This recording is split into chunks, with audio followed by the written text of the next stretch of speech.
Greetings and salutations. Welcome to episode 116 of Ref the District. I'm Nathan Perry. That's Trevor, and that's the Stoner. And we've got a doozy of a show here for you, as you can see from our run of show. If you're watching on the YouTube channel, you can see it right there. If you're one of our audio listeners, we appreciate you. We're going to be talking about the Chase Young value here in the warm-up in just a little bit. We'll probably also touch a little bit on some of the news on the sale, just very briefly, because it's really an honor as far as that's concerned. Then we're going to be grading the 2022 draft. That was Ron Rivera's first draft with the team. It's now been 3 seasons removed, or 4 seasons removed, really, from that draft. How did it go? And kind of looking into the window to see what maybe we can learn from his draft earlier to this draft. And then we're going to be doing a Stoner mock draft. So last week we all kind of got involved. This week we're giving Stoner the reins to do his choosing. I'm going to do it right. And Don't then worry. we're going to mock him for his mock draft. So that's what's going to be coming up. As I mentioned, we're live every Wednesday here on YouTube, Facebook, and Twitter. And then we go on your favorite audio platforms right over there. Our numbers have spiked on there, so I appreciate everybody who is listening to us on your favorite audio platform. Much appreciated. Our warm-up here is brought to you by Don't Sleep Energy. Use the code REF the District. Get yourself 10% off your entire order at don'tsleepenergy.com. Those are energy drinks. That's some good swag. Great people, local DMV company. Shop local when you can, and stop drinking those other energy drinks. Drink yourself some Don't Sleep Energy. We got a lot of people in the chat already. Jared, Michael, Joshua, Tall is in the house. Doug in here. EP. Thanks to everyone for joining us here. Let us know as we get into the second topic, which will be the one that's highlighted right now, which is the Chase Young value. What do you think Chase Young could bring back? But first, gentlemen, before we get to the Chase Young things, like I said, I just really quick wanted to touch on some of the things that have been reported within like the last 24 hours. Yeah. When it comes to the Commander's sale. So yesterday, it was kind of being kicked around with the Bezos news, and we have Magic Johnson, who's on the Harris group. So was there going to be any other names that were going to be with Bezos? And it was put out. McConaughey, who's a big fan of the team, not on there, and nobody else really. It's going to be a Bezos only bid. He has the money. Why would he need anybody else to come in on this? But then today, gentlemen, it's being reported Bezos isn't actually going to bid at all. So that's the most recent news. Real quick, 24 hours. Our man AJ Perez, who we've had on the show before, kind of breaking down some of the things, and he seems to be under the notion that at least his sources are telling him that there is some noise around the Bezos camp, but whether or not he puts in a bid or not is completely unknown. And even AJ mentions that. Stone, we'll start with you on this, but with all this kind of circulating, I know most of us are just done with it. We just need it to be done. What do you think about the Bezos noise here in the last 24 hours? Yeah, I think somebody was reporting that he's definitely not putting in a bid. That was the latest. But it's the exact same organization who yesterday put out the information that Bezos is putting in a bid. Yeah, but without McConaughey and everybody, Yeah. Who knows? Who really cares? I know it is kind of getting pretty annoying at this point. I don't really care who buys the team. We've been saying that forever. It's kind of fun to speculate. Is Bezos in? Is it Harris? Is it Stevie A from the Greek Canadian? It's fun to speculate a little bit, but in the end, we don't really know what's going on behind the scenes because another report today. They had something about how interest rates, the high interest rates are causing issues. And of course, we saw a few days ago where the team settled their issue with season ticket holders, and how that's probably something that had to do with the sale upcoming to get that out of the way. Who knows? Let's just get this thing done, and I don't care who it is, as long as it's not Dan. Yeah, anybody but Dan. Dan, man. ABD seems to be the mantra there.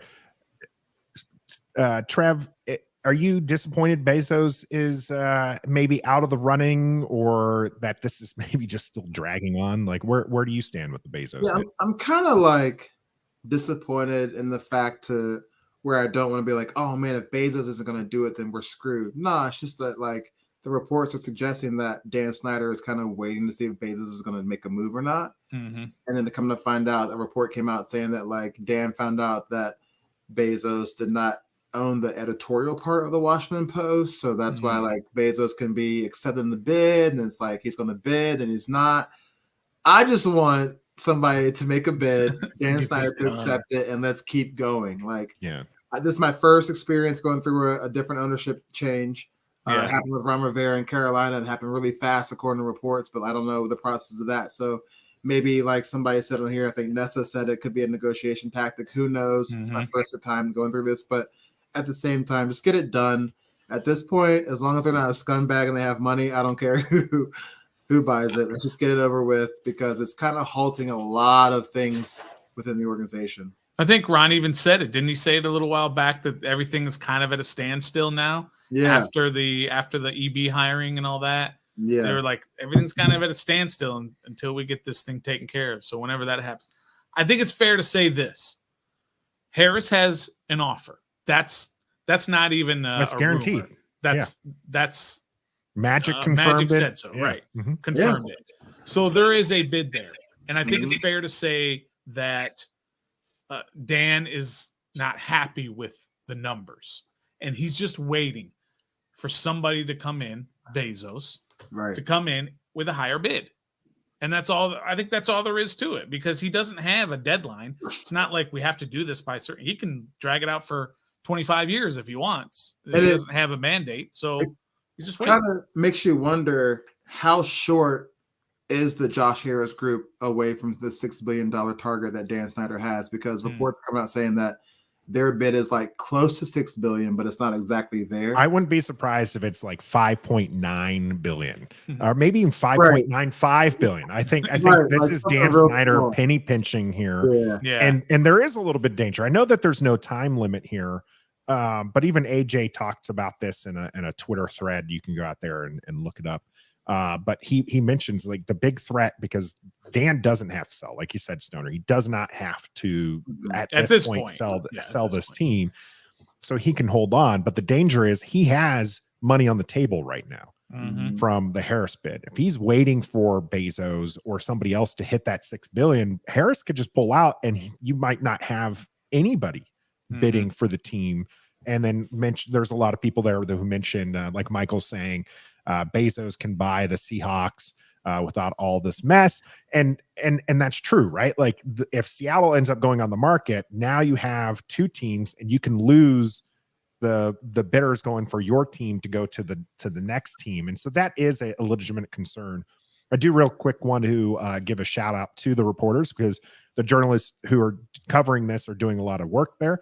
The news on Bezos being out comes from Teddy Schleifer there from Puck News. And of course, AJ Perez from Front Office Sports has been doing a lot of coverage in this as well. So make sure you're following them. Great team of journalists on both sides that are doing some of the work. So go ahead and get in there and read their articles. Yes, Trev. So if you guys were in Dan Snyder's position, selling a franchise, would you do what he's doing and like wait and see if you can get what you think it's worth, or we just accept the first bid after like a month and no one else has bid? Like, I'm not trying to take his side, but like, is this like a legit strategy? Like, do you think he's in the wrong for waiting for $6 billion, or you think he should jump in? These guys have egos bigger than anything that we can totally comprehend. He wants to get the absolute biggest deal that he can, the most valuable franchise in the history of sports. That's what it will be as far as the sale. Right. It'll be the biggest sale in the history of sports. He wants that crown, and he wants to get it at his price. And he has leverage. He's got the leverage of saying, I don't have to sell. I'm not being forced out at this point. So he has all the leverage. He can use time on his side. He can do whatever he wants. The negotiation, it's an ego thing. He just wants to have, he said, he went into it and he said, this is the number I want to get before I'm going to sell. So he's waiting on that number. Gotcha. And he ain't selling until he gets it. Would you sell it right now? Like if Nathan said it was 5.9. Yeah. And you're asking, I mean, No, our I would. pockets I'm serious, are much. Our You pockets aren't as deep as as these guys. Yeah. So we. But if we I said sell it 6 million, for 50 million, $6 billion, and somebody came to 6 million? 5.9, you still say no? my number's 6 billion. There are other people out there who could possibly come in and give me what my number is. Wow. And I'm waiting until I get, because I can. Right. Because I have that leverage. Right. It's not, we can't comprehend, like, again, on our level, we're trying to sell a car. we want to sell it for $2,000, and somebody comes in and they'll offer $1,700. Well, I'm desperate.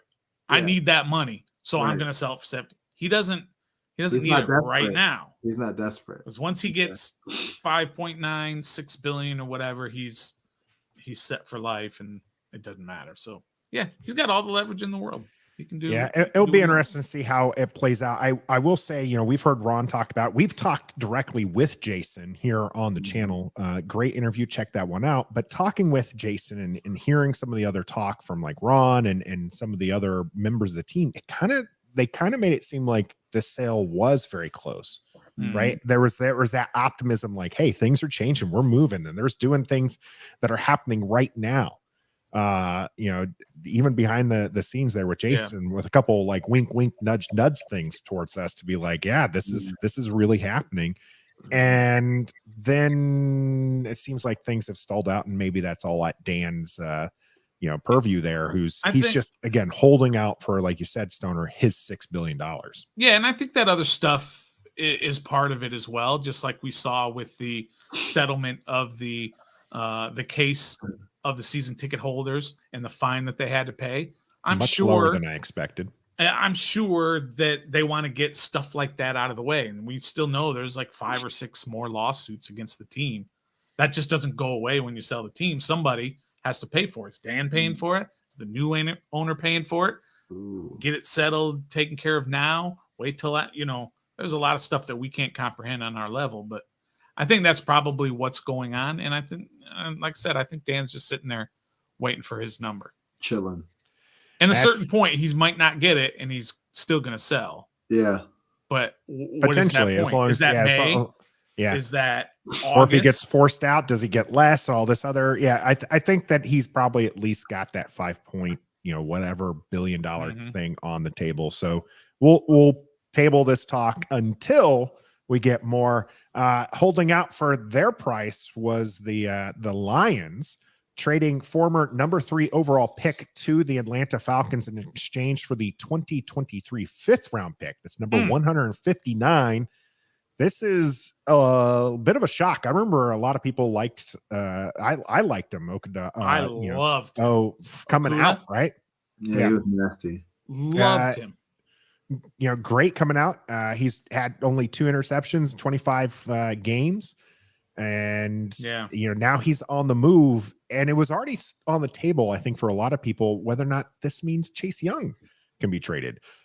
Jeff there being the pick right after Chase Young. And so, what is it that we could potentially get back, we being Washington, for Chase Young? Trev, what are you going to hold out for?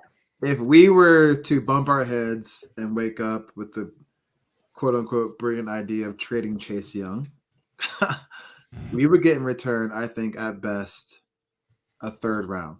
And here's why. Injury history. He's played in 3 seasons, 1 season. The reason why it'd be a 3rd rounder and not anything higher or lower than that is because he was Defensive Rookie of the Year his obviously rookie season. He had a good year. He had a great year. Yeah, he had borderline Well, great. 11 and a half sacks, right? He was defensive rookie of the year. Okay. Yeah. But then he messed up his knee, and he's been sidelined for quite some time. Number 2 draft pick overall. The Rookie of the Year award helps his compensation when we get back, I think. But you take away the Rookie of the Year nod, probably a 5th rounder too, maybe a 4th rounder, just because he was a number 2 overall pick. And the position he plays might be more, valuable and more, I don't know, important than you know what I mean? More than a cornerback. Because if you don't have a pass rush, then cornerbacks don't really matter. Pass rush and cornerbacks. So, yeah, 2nd or 3rd. Nothing higher. I mean, 3rd or 4th. Nothing higher than a 3rd, though, honestly, at this point in juncture. Nothing higher. That would be, he's not worth a 2nd round pick, I think, in my opinion, right now, just because of injuries.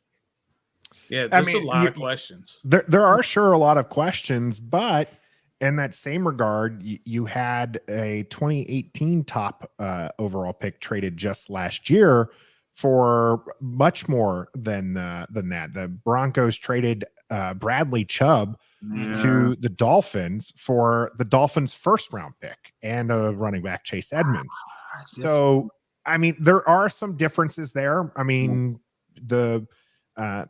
more sacks as far as Chubb's concerned. He had 12 his rookie year. We did not get defensive rookie of the year. And then you have 7.5 sacks, which matches the season high for Chase Young there. But he had an injured 2019 where he only played 4 games, and he had an injured 2021 season. Right. He's had a lot of injuries. Yeah. Exactly. So this is an injury prone linebacker, defensive end, depending on your 3-4 or 4-3 lineup, but he's getting the value there. And so I think this really comes down to for Stoner, I think this comes down to how the league views Chase Young. Yeah. Is he going to be back to that defensive rookie of the year player, or is he going to be washed now that he's had 2 seasons, or 1 season really washed away by injury and another one on recovery? What do you think there, Stoner? Yeah, man, it's so, if you're looking at from the other side, if you're the other teams in the league, what are you willing to give up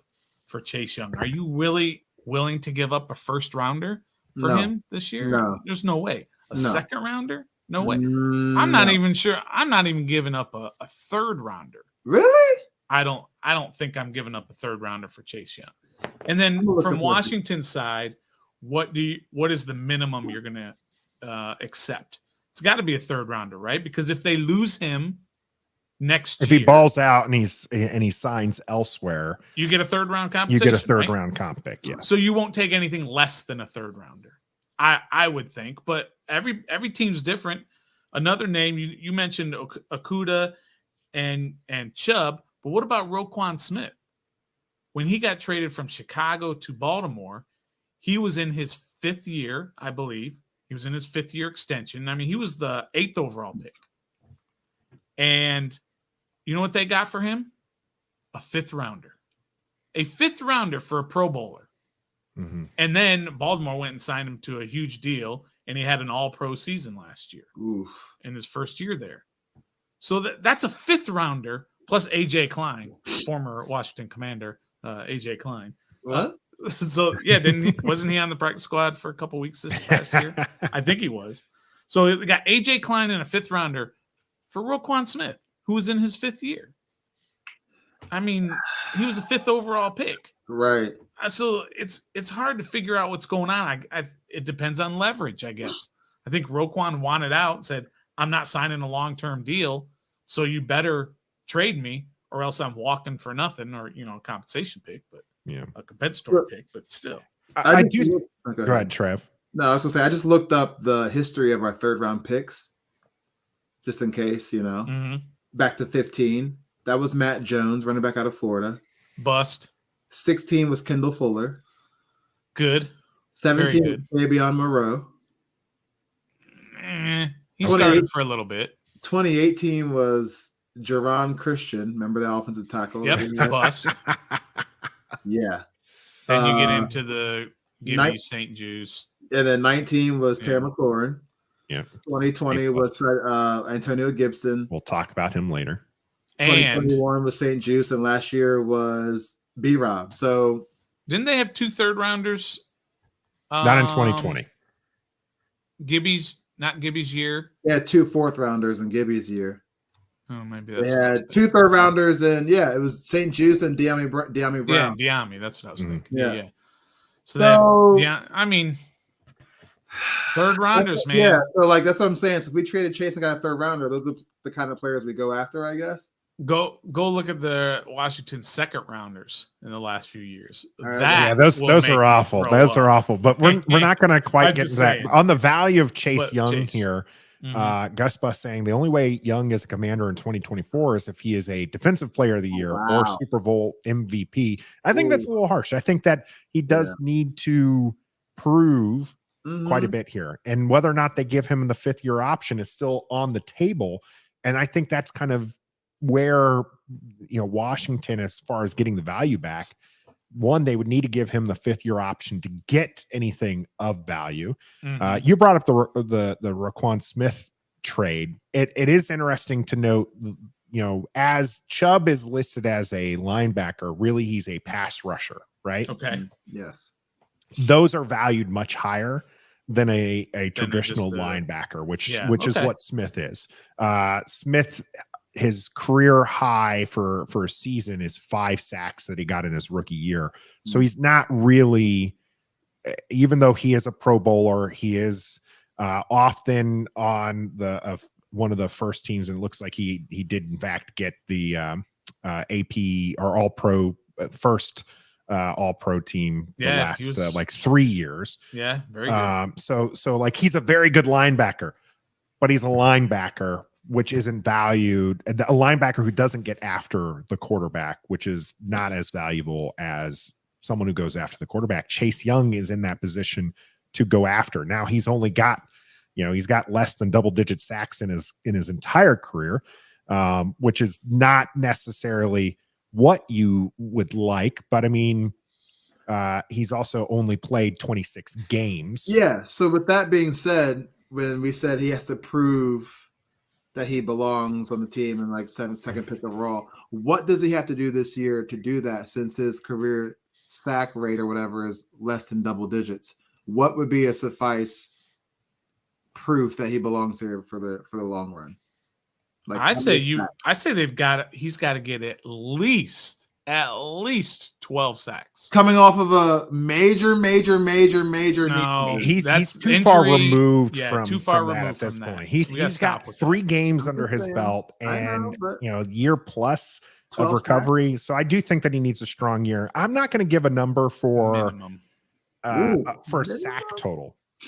But what I will say is that he needs to be a game changer. There needs to be 2 or 3 games where he has changed. He has impacted the game. That's what I want to see from him this year. I need to see the player that we drafted at 2 overall as a generational talent to impact the game. 2 to 3 games making an impact. If he ends up with 8 sacks on the year, but there was 2 or 3 games that he single-handedly won.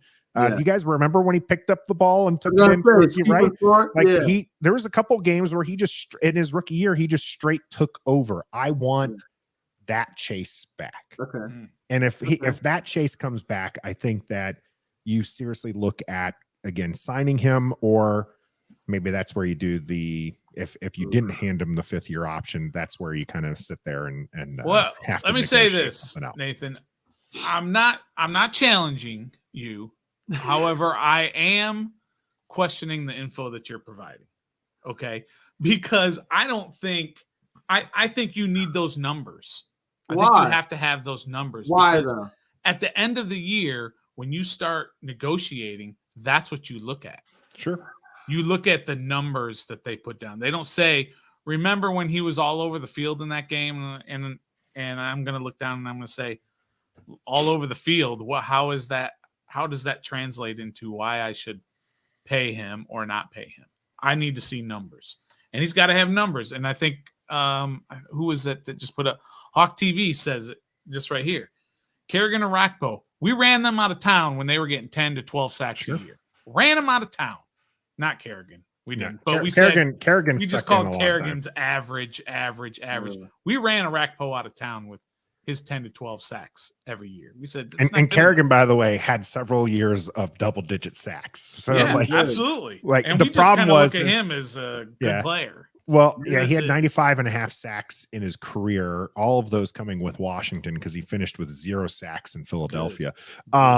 But a lot of I just remember, and I would venture to kind of want to break into this. How many of those games did he get 2+ sacks? Because he seemed to always get them in bunches, right? Like there was the one game he had like 3 or 4 sacks, right. And so it was just kind of that kind of player from. And I love Ryan Kerrigan. Think that he's great. Love that he's with the team right now. But you're right. We don't need somebody who is the motor guy. We need somebody who is. We need Chase Young to be what Micah Parsons is for the Dallas defense. Right? As much as I don't want to praise them, Bosa's, Bosa, the Watts. He has to be that. He's a 2nd overall pick. He's a generational talent. He had 28 sacks in his last 2 years at Ohio State. That's who we need here in Washington. That's who he's supposed to be. And if he does that next year, if he comes out and he has 14 sacks, 15 sacks next year, give him all that money that he's going to. Then this 25 million that Gus was talking about is probably the bottom of the thing there. And that's fine. And I think that's what Gus Bus asking. If that Chase comes back, he'll want at least 25 million APY. Are you willing to offer that? If that Chase Young comes back, the game changer and double-digit sacks, are you willing to pay him top 5 defensive end money? Of course. If he's performing that way, then that's a game-changing position. Quarterback, defensive end, or edge rusher, left tackle. If you've got one of the best in the league, whatever it takes, you pay them. Even with the money being given already to Jonathan Allen, Deron Payne, you keep investing in them. Absolutely. It's a no-brainer. I'm agreeing with you. I just needed to ask, right? I needed to ask that. That's interesting.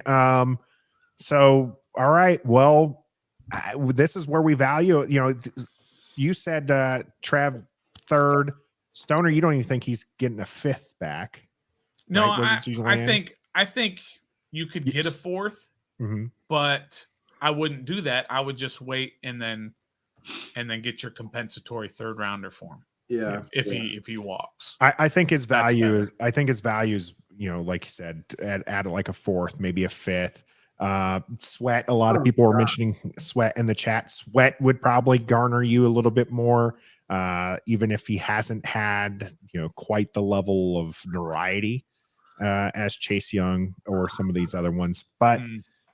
We're not going to be talking about Montez Sweat here when we come back for the game. We're going to be grading the 2020 draft. That includes Chase Young and his 2 kind of injury-riddled seasons. What grade would you give some of those players in 2020? We're interested in hearing it. Make sure you get in that comment section, like and subscribe as well. And when we come back here for the game, it's grading the 2020 draft. The game is brought to you by Pacers Running Stores. Pacers has 5 stores in Northern Virginia and DC. For the best running footwear, apparel, and gear, just stop by or schedule a virtual fitting with the best running experts in the business. Pacers Running exists to help as many people as possible through running. For every run, it's Pacers Running. I've been wearing out my Pacers running shoes where I coach Gavin's soccer team and having to go out there and practice with those young gentlemen is quite the workout for me, and great that I have a nice pair of shoes to go ahead and do that. But I'm going to have to get another fitting to make sure I'm in the right pair of shoes for that. And you know what's great? Pacers Running does that all for free and all virtually. You can go into one of the stores physically, or if you're one of us who are geographically away from the DMV, You can just do it all there online and order it right off the site. So Pacers running, again, local DMV store, shop local. They're bringing to you our grading of the 2020 draft. We just had a long discussion on Chase Young's value. It seems like we're kind of down on his value right now. But overall, since coming to the Washington franchise, he did get a Defensive Rookie of the Year and a Pro Bowl his first year. That's what actually garners a higher 5th round option. But the team's not sure whether or not they're going to give it because he's only played 9 games in that 21 season, a sophomore season, with 1.5 sacks and combined 26 tackles, only 4 QB hits that year. And then 2022, as he recovered, he only started 2 games and appeared in 3. Not a whole lot these last 2 years. And even though he had a Defensive Rookie of the Year season, he only tallied 7.5 sacks, 12 QB hits though. Which 4 is fumble recoveries. Is meh. 12 QB hits is okay for a year. All right. Man, I would, if you look at his rookie year, I'd give him a B+. If you look at his second year, I would give him a D-. And if you look at his third year, you give him an incomplete. So you add all that up and you've basically got a C player. And a C player for the number 2 overall pick is not good enough, obviously. But I still think he can become a better player. I don't know if he will become a better player, but I still think he can. There are rumblings out there. You guys have heard me say this, and I've said it about a few people. There are rumblings out there that his work ethic, his football work ethic, is not where it should be. We all know he's a training room monster, right? Wouldn't you say RG3 was the same way? No. His work ethic was, his football work ethic was not there, right? You guys don't think that? I'm not going to go out onto a limb. I don't know enough for either to really call them out on that. So you can hear rumblings. He spent all his time in the weight room and trying to break all of the team records for all of their weight, their lifting and their drills and all that stuff. That's what he focused on. He didn't focus on going out and being a better quarterback. And that's eventually what got him out of the league. I think maybe Chase is a little bit of the same. Oh my God. He loves the weight room. He loves to look RG3. good. He loves to look good. But I don't know if his dedication to football is there. I've heard it from people close to the team. I'm not giving you my sources, but I've heard it. And these are good sources. Trev, you seem not happy with this kind of talk here. What are you sighing for? What was he supposed to do in the past year and a half to show you football work ethic when he had a major knee injury? I'm not talking about the major knee injury. I'm talking about year 2. Outside of the weight room. I'm talking about year 2. Year 2. Yeah, we're talking about the 9 games leading up to it. Remember, Stoner was really upset with Chase Young not showing up to OTAs. And we have heard that Chase Young does have, I'm not going to go as far as to call it a diva personality, but he is focused on life outside of football. He's interested in the business. You see the New Balance deal that he just announced this week. Set yourself up for after football, Stoner. You do. That's fine. But you get all of that because of football. And if you lose that part of football, then all that other stuff's going to go away too. And sure, you can have all of your money and all of your fame and everything and try to live out the rest of your days based on a really good rookie year and a good social media presence. You can do that. That's fine. But you gotta do it on the field. And the OTAs thing, I was probably one of a handful of people in the world who had a problem with it. Everyone wanted to kill me for that. It's not about him focusing on other things as well. It's about him not being focused on football.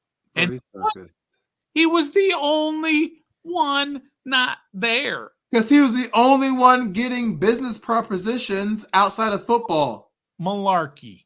That's about not it. true at all, Trev. Really?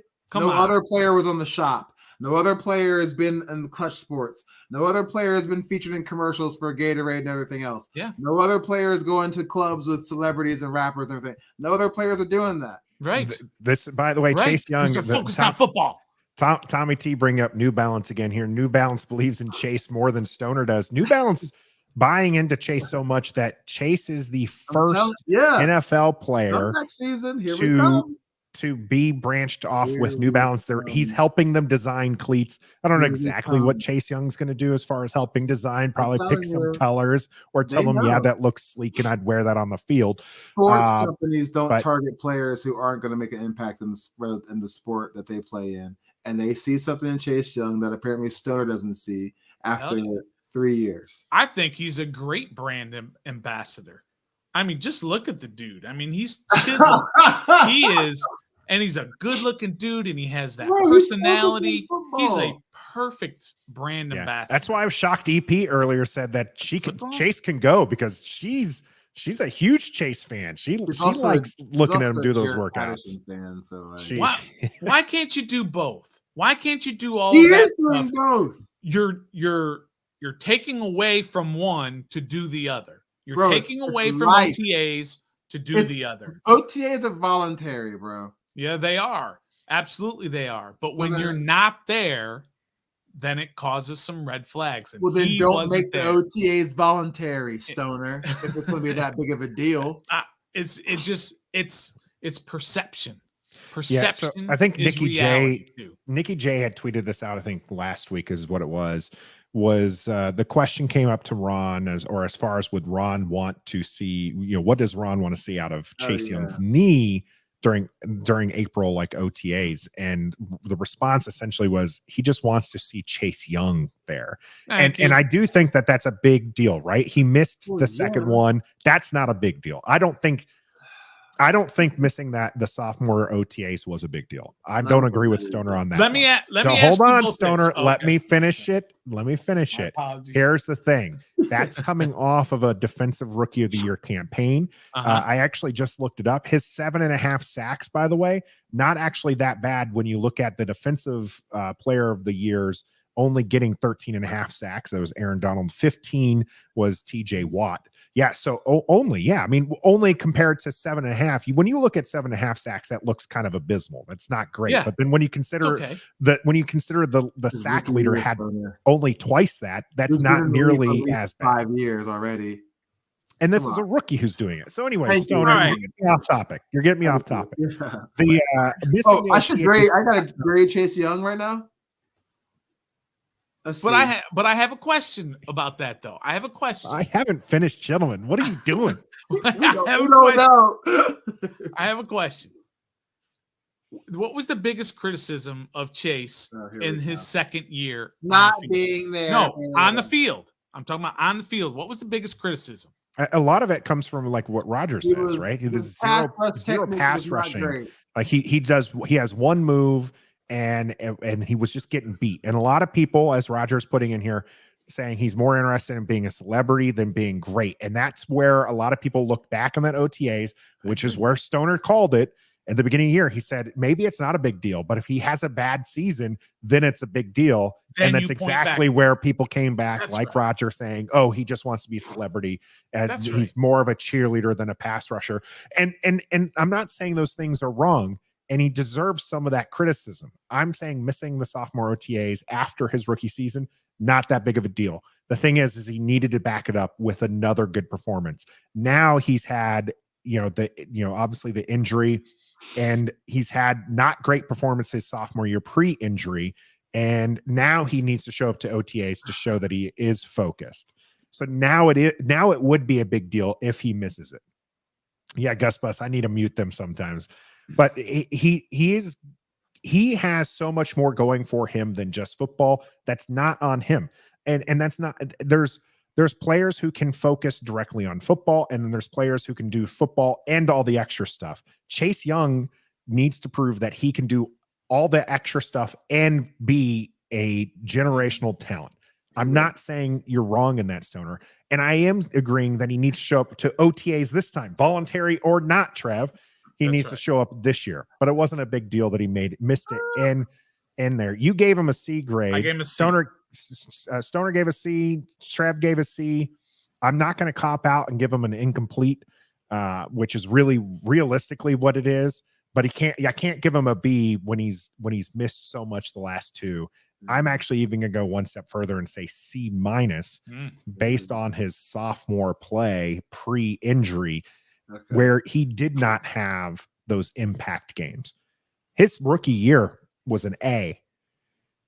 His sophomore year, 9 games pre-injury, 1.5 sacks, not a lot of QB hits, not a lot of where we were calling Chase Young's name in a positive way, is almost F territory. Yeah, and then his last year I can give him a C. So we'll just split him out into a C- here I'm not taking that down, by the way. No, Tommy T here for our audio listeners put in Stoner is right. I'm going to take it down now off of our visuals here. Roger Smith giving him a D-. Chase can get the D, says Michael. Oh wow. So Gus Bus, I've seen this comment twice from you, and I am very interested in bringing up you this point.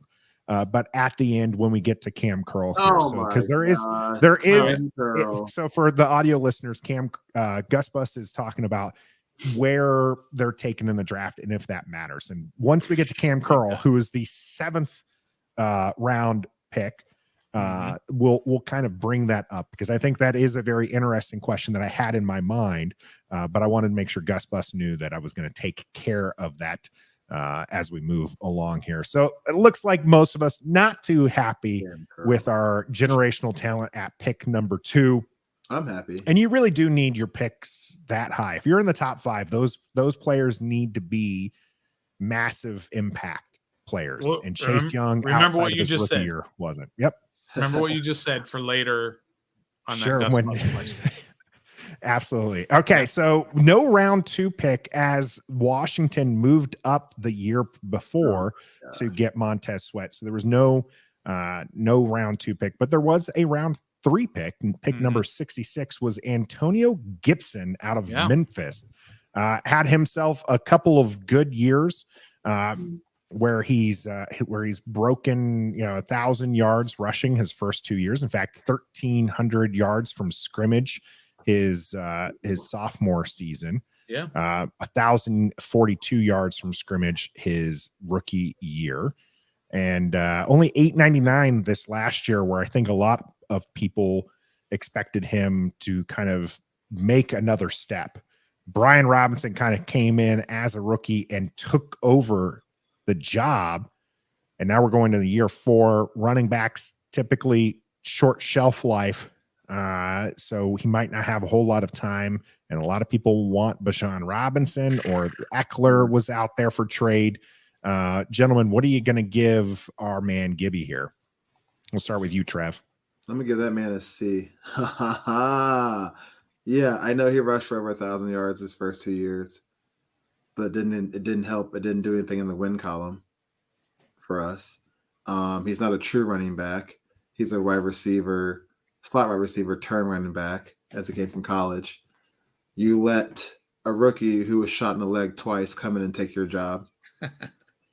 He did take the job prior to being shot in the leg. So without even really doing anything. I'm just adding that for context. Just think about it. Now you had a fumbling issue at one point where it was a problem. This past season, it wasn't. Way overblown. Go there.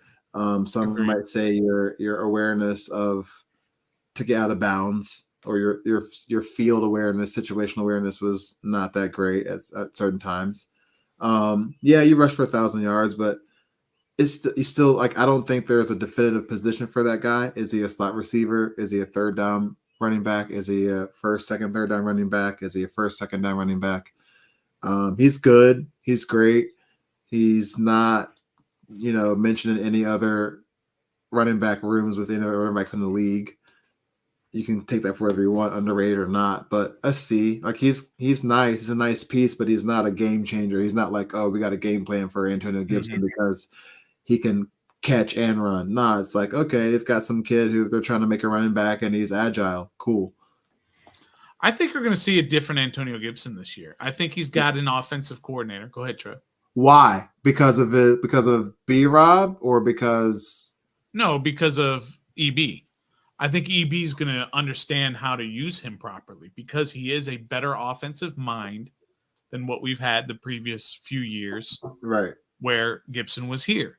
Right. We all saw it when they would line up Gibby in the slot and he would run a quick slant and they got him in the open field. He's a tough guy to bring down in the open field. So they had to figure out ways to get him. And yet Scott Turner liked to use him running up the middle quite a bit. There were times though where they moved him around and he was in that space. And that's what these types of players need. Curtis Samuel is the same thing. He needs that type of space.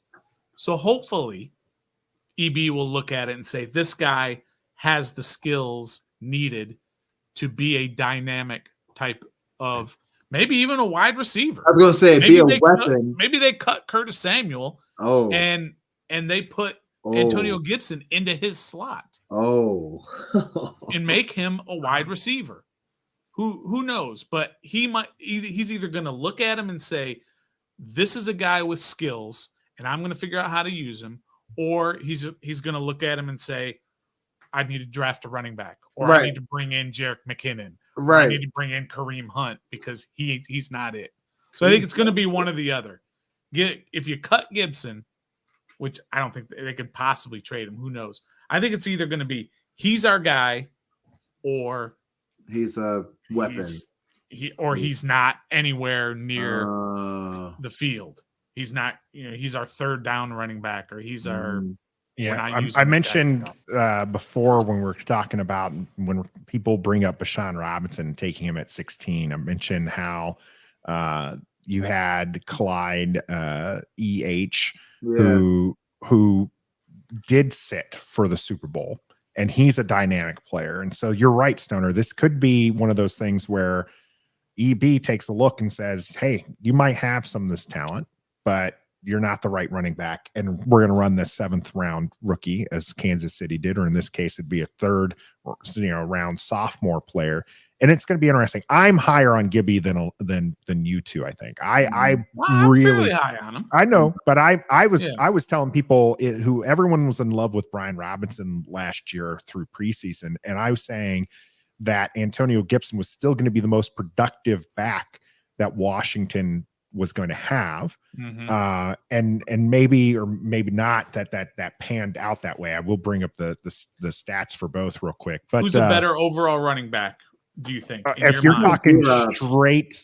talking straight running back, then Brian Robinson is absolutely a better running back, at least between the tackles when you're considering it to be that way.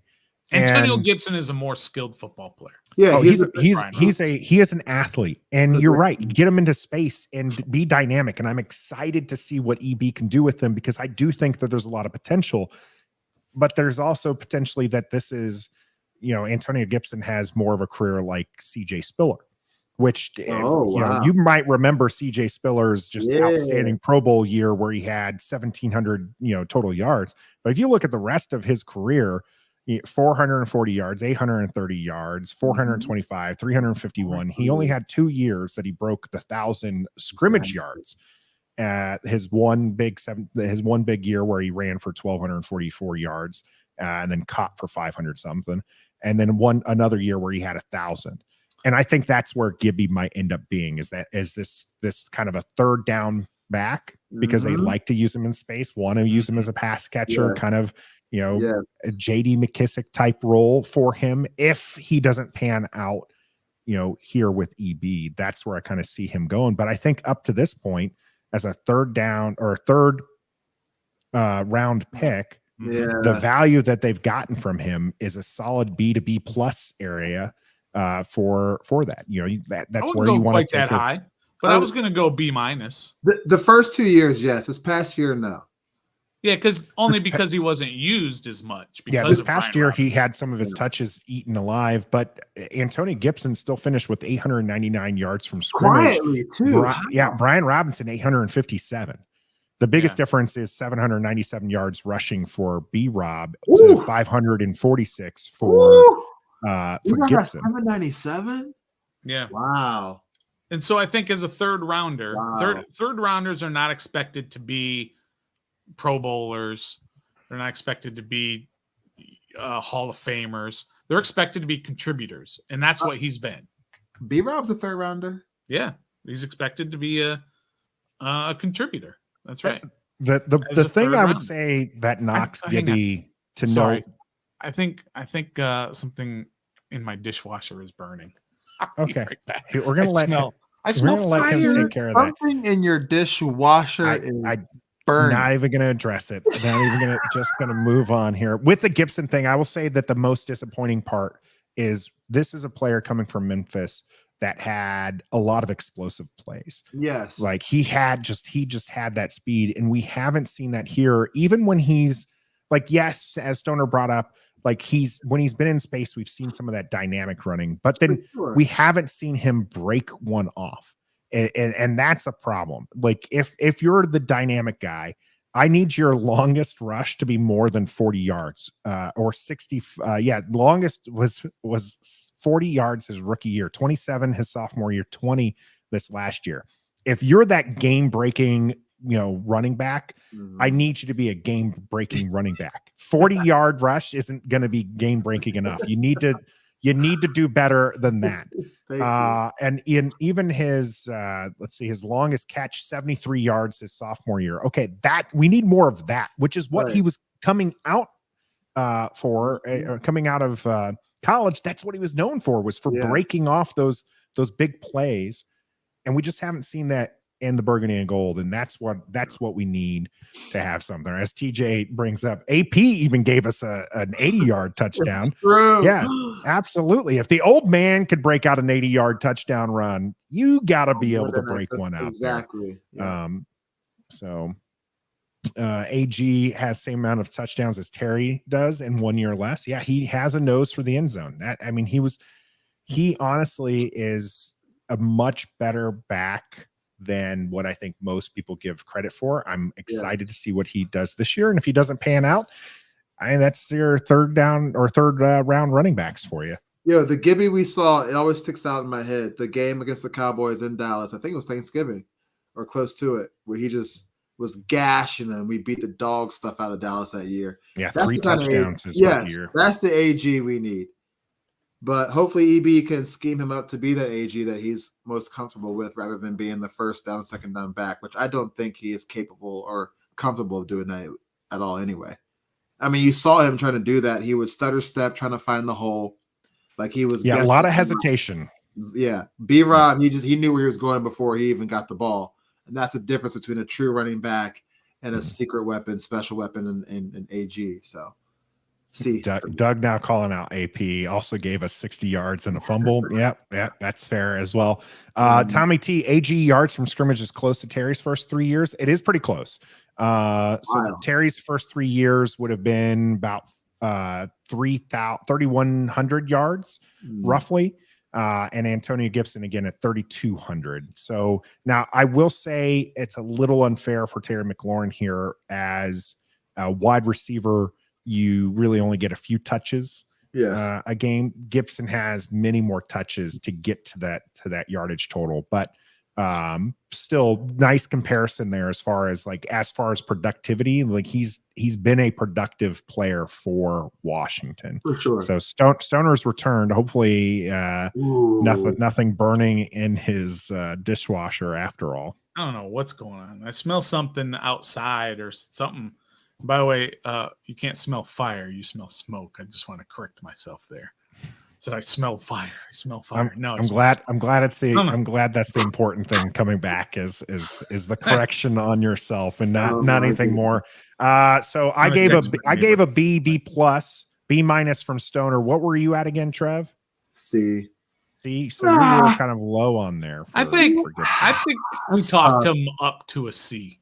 I think he was going to give a lower grade. Who, me? No. Yeah. No? I said C in the beginning just because the 1,000 yards, yes, but also he wasn't, like Nathan said, he wasn't a game changer. Like B-Rob took his job without even really doing anything. Well, I mean, he showed it in practice, I'm sure. But come on, like there's no pride. Like, come on. I think that for what Scott Turner's offense wanted to do, Brian Robinson was much Oh, more now- in line, right? Ron Rivera and company wanted the guy to push the pile, and Brian Robinson drags the pile. Like Literally. he's I love watching him run and just like pull people. It's great. But we're not grading him right now. We're grading our 2020 draft. Next on the list is a guy that I was actually really excited about. A lot of people had him marked as a potential first round guard or tackle coming out of LSU, and that was Saahadiq Charles, still on the team. Can't manage to beat out some D-list free agents, unfortunately. Yeah. And I think because of that, I'm as a fourth round offensive lineman, you at least need to be a rotational guy. And I think that he's been in and out of the lineup a few times, but as far as whether or not there's excitement, I don't think he's going to continue being on this team unless he signs a vet minimum deal. He's just not the player that I was excited about. I'm going to give him a D for Saahadiq Charles here. So you can't beat out Norwell, and you can't beat out Chris Paul as bad. Not Chris Paul.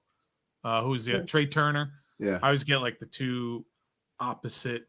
They have names of other players in other sports. I always get those two mixed up. So Trey Turner couldn't beat those two guys out, and he was supposed to be like you said, possibly a first rounder and dropped to the fourth for whatever reason. Must have been football related, even though they said it was off the field. Didn't he play the first year? Didn't he play like one game, and on the very first play he blew out his calf or something against the Giants? He blew out his he had one game his entire So I would even though he's a fourth rounder and you don't really expect too much from a fourth rounder, I'd give him a D-. I'm not willing to call him a failure because he has stuck around for 3 years. Yeah. He's kept on the roster, which is, but as a fourth round offensive lineman, that's kind of what you expect them to do. Is they should be sticking around. Maybe they develop into a full-time starter, but mainly they're going to be a rotational guy. And I mean, he has logged a total of 24, or sorry, he's logged a total of looks like 5 starts, 8 starts total for Washington. I mean, in that regard, not too bad, but I mean, he's being beat out by, again, players that he should, because of his youth and athleticism, should be beating, and he's not beating him out. And that's why I'm going to be a little bit low on him. Yeah, I'm with you guys. I see what you're saying there, Gus, that he was friendly, but I mean, what's he supposed to be at the press conference? Not friendly? Like, he probably has to be. And he's trying to keep a job. I'd be very friendly with my new boss too. I was high on him because I was like, yo, my man out there protecting Joe Burrow national championship. And we got him. Yeah. We're good. Nah. Especially they were saying he was, like Nathan said, a potential first rounder. Yeah. Dropped all the way down. I give him a D too, only because, like you guys said, he stuck around. So the team must see, quote unquote, something in him. But yeah, D minus. Maybe. Yeah. So pretty low on him. I think we're going to be low on our next fourth rounder. In fact, our next fourth rounder, I think, had more airtime solving Rubik's cubes than he did actual on the field time. And that's wide receiver Antonio Gandy-Golden out of Liberty. A lot of hope towards the end that he would maybe switch to become a tight end. But that didn't come to fruition. He only had 2 years on the roster, which as a fourth round pick, you need more out of that. Like, it's okay if you don't pan out as a fourth round pick.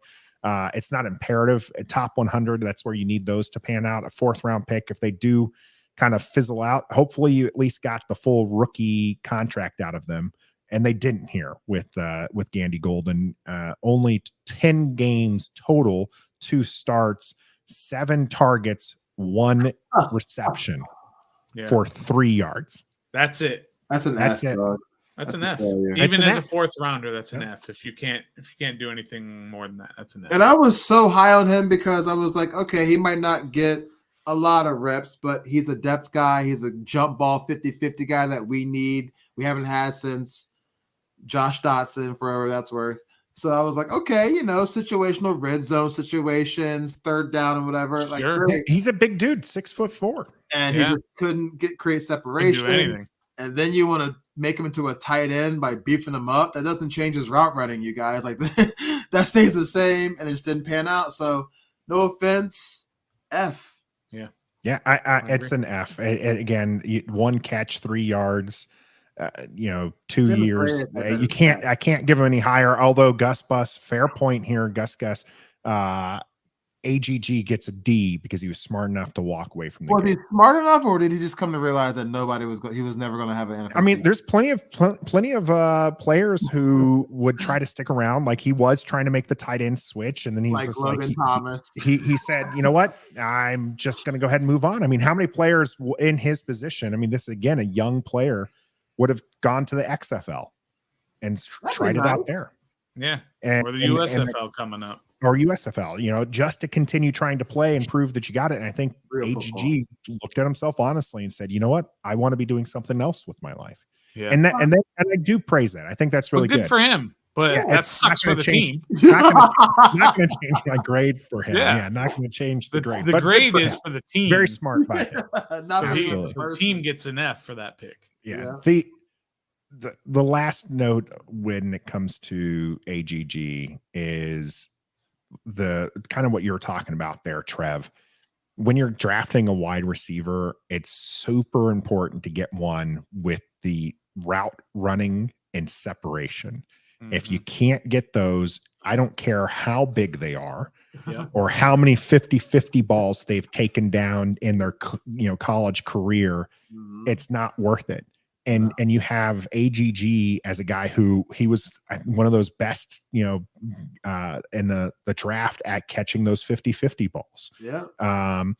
But then you have someone like Jahan Dotson, who you can see the separation from in the route running, and that's the difference. And it's, I know that's a first round talent compared to a fourth round talent, but that's still. also why one's a first round talent and the other one isn't. And mostly, if you're a 50-50 catcher in college, You're not like a gonna do 50-50 ball catcher in college, it's one of two things. One, you might just have a horrible QB that's throwing up those 50-50 passes all the time. Or what's more than likely is you're not getting separation and the DB's is staying with you to the point of making those 50-50 catches. And you just can't have that in NFL because the NFL, the athletes are that much better. Yeah. So Like yeah. Terry, like in college, punt returner, none of that. Now he's a 50-50 ball catcher as well. I mean, he is. And so he developed in that. So that's cool. But when you get somebody who showed that in college and doesn't translate to NFL, you got to go. Yeah. Like you said, yeah. Trev, you kind of tipped your hand on our first 5th round pick earlier when we were talking about Saahadiq Charles, and you're like, oh, he's just another Keith Ismael. Well, that's the 5th round pick out of San Diego State here at 156 was center Keith Ismael. Stoner, what, like I said, Trev kind of tipped his hand there. Are you also down on Ismael? Again, the guy who was drafted, and he still was at best, I think he was the number 4 center, maybe in the number 5 center. Yeah, and they got rid of him, and he went to the Chargers, I think. 49ers. Oh, it was the 49ers? And Yeah, he didn't he's last back there home. long there either. He's on the practice squad there, which means he's Yeah. not Yeah. there. So, So I would give it, even though it's a 5th rounder and you don't expect a lot from the 5th rounders, it's still, you're drafting a guy and hoping that he can contribute in some way, and he never did. So I give that an F. Ooh, it's funny you said that. What'd you say about 5th rounders? You don't what? You expect them to at least contribute something. Right. Because we have But- Sam Howell there, and we'll see what happens. Yeah, I mean, you do. You expect the 5th rounder to at least contribute. You expect all your draft picks to at least contribute something. That's why Something. you selected them. Yeah. You don't expect, as the rounds go, you expect less and less, but still, I you think expect the 5th round is kind of where that bubble is for players as far as what you expect. I think up to the first 4 rounds, I Mhm. expect them to live out the length of their contract. make the 53-man roster. The 5th round rookies, you want them to potentially stay with it. You want them to stay as well. All the rookies, you want to stay the full contract. But now you're talking about, okay, how much of this time is going to be on the practice squad? How many of it's going to be making the 53-man? Are you developing? And this is, again, somebody who only was on the roster for 2 years, was an emergency center as injuries were piling up, and the team felt comfortable enough moving away from you after those 2 years. So it's a D for me, only because of 5th rounder. If this was higher, like Gandy-Golden, in a position that you need to have that development much quicker, it's a D for me. Trev, did you give your grade out? D to F. Ain't nothing higher than a D. Yep. Moving on from that to our pick at 162 was Khaleke Hudson out of Michigan, linebacker, still with the team, mainly a special teams contributor, kind of one of these tweeners that a lot of people hate. But he does have 41 games here in the Burgundy and Gold over what was the he, last a fifth, 3 years. fifth or sixth? 162 pick. Yeah. Overall. I think he's exact. I actually would give this like a B, because as a 5th rounder, that's kind of all you expect. Be a special teamer, be a backup, be a guy who can come in and be competent. Again, if he was selected in the 2nd round, then he'd be a total bust. But because he's a 19th pick overall. Yeah, if he was the 19th pick overall 2 years ago. But as a 5th rounder, that's kind of what you expect. At a minimum, be a special teamer and be a depth piece. And they like him enough that they at least signed him to another contract. Now, it was only a 1-year deal, I believe. But they're keeping him around for depth, for special teams, for camp body, whatever. And that's what a 5th rounder should be at a minimum. I give it a B. Ooh, I'm not going to give him a B. I'll give him a C, because I remember when we got him, we were supposed to make him into that Viper nickel linebacker role that we were so desperately needing at the time for some reason, and Jack overused defense, and he never panned out doing that so bad that we had to go back get Landon Collins to come back and do this for us, and he did. Yeah, but he's a 5th rounder. Why are you pinning all of your hopes of the linchpin of your defense on a 5th rounder? Well, I'm not, but it's like, well, we drafted a 5th rounder to be that Viper person. Didn't work out, so it's like, oh, I guess we'll just stick him on special teams. It's not like we drafted him to be special teams. It's like, well, I guess we can just stick him on there and see how he does. And he's from Michigan, and he was really good in Michigan, and a 5th round linebacker in Michigan that was supposed to be that Viper role, was supposed to contribute, like you said, contribute. And when he was in there, he really wasn't contributing. They were eating him alive, so much to the fact that they put him on special teams. So I'm gonna give this. Yeah, I think size plays. Yeah, I think size plays a lot in here. He's 6 foot tall, 220 pounds. Like I said, kind of a tweener. Bigger.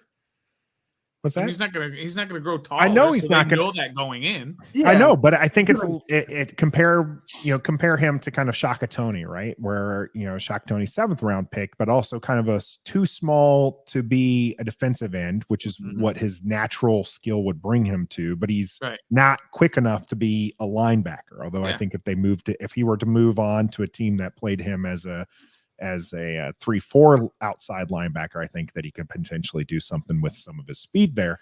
But that's neither here nor there when we're talking about Hudson. Hudson, though, is a smaller back, kind of like said, a tweener. He's not a downhill linebacker. He's not going to be stuffing people at the line of scrimmage, but he's also not quick enough to be a DB. And so he's not a linebacker you're putting up against tight ends, and we've seen that go horribly for Washington, and that's a problem. But I mean, you're right, Stoner. He's a 5th round pick who stayed on for special teams and was doing well there, and so for that, I would give a C+, maybe a B- at the most, given where he was and then he stuck around there. So Josh Harvey Crimmins, Dexter Manley, a 5th rounder. Yeah, I would love to get. I would love to have another Dexter Manley in the 5th round. So same how. We'll be all right. It's quite possible. I will say that no 6th round picks this year, but they did have a doozy at 216 in round 7, and that's our man Kam Curl. Just an A to A+ for this one as far as getting that kind of value in the 7th round. You found a starting caliber safety, something you had been missing for quite some time, and they got that in Kam Curl. Stoner and I love ourselves some Kam Curl. I know Trev likes Kam Curl, but you're kind of balking at this right now as far as an A. It's an A, Trev. Just admit it. For where he was drafted in the 7th round, nobody had even heard of this guy. Well, he's a starter for us by default. He is not a starter by default. We didn't have any competition for him to come in and battle for that starting safety spot. We didn't. Okay, that's fine. Maybe not. You still have to but take at this point, he is still, no matter who they bring in, he's still your starter. No matter who they bring in. They kicked Landon Collins' ass up a level so that because Kam Curl was not giving up that spot. They moved him up. You go play linebacker because you can't do what Kam Curl can do back here. That's fine. That's also and Landon Collins was apparently the next Sean Taylor when he came over here. So I don't know, man. And he's the next Sean Taylor in New York, apparently. What all those folks are saying over there. He's good. He's an average safety. He's just I disagree. Graded high because we don't have anybody else on our team that can play that same position at a high level that he can. But they don't need has he made a Pro Bowl? Has he made a Pro Bowl? He has not. What was he? Can I tell you one thing? No. Can I tell you one thing though? Like, and I know he plays majority of special teams, but he is a safety. Okay. Jeremy Reeves made the Pro Bowl. Yeah. We had 0 safeties. I know as a special team.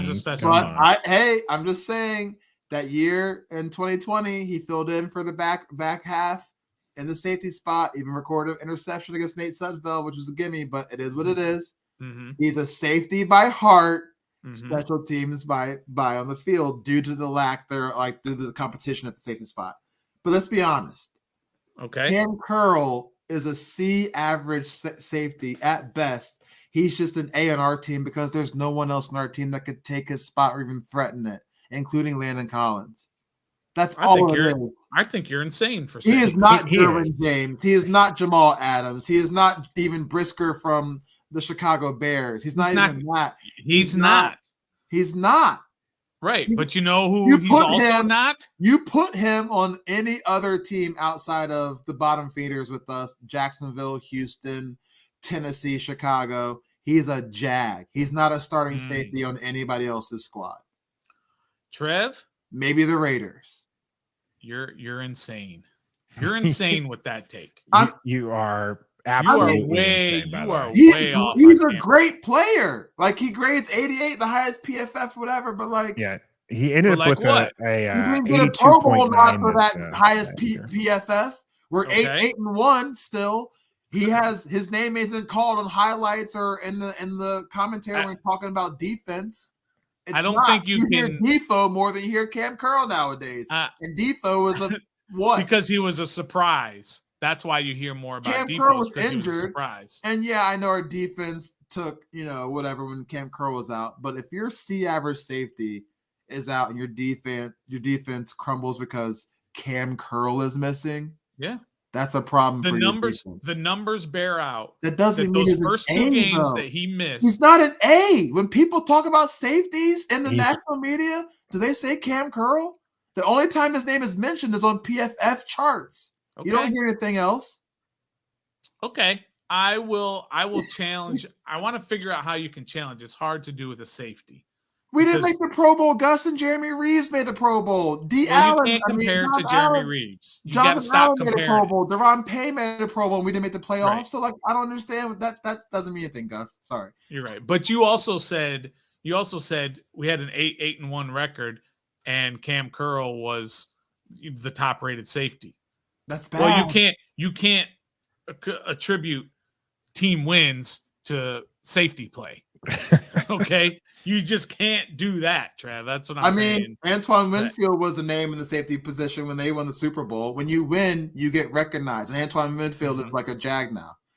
It's Kam Curl, 7th. We're putting a 7th rounder at an A+ because of why? It's PFF grades? Because of his value. Because he is a starting safety.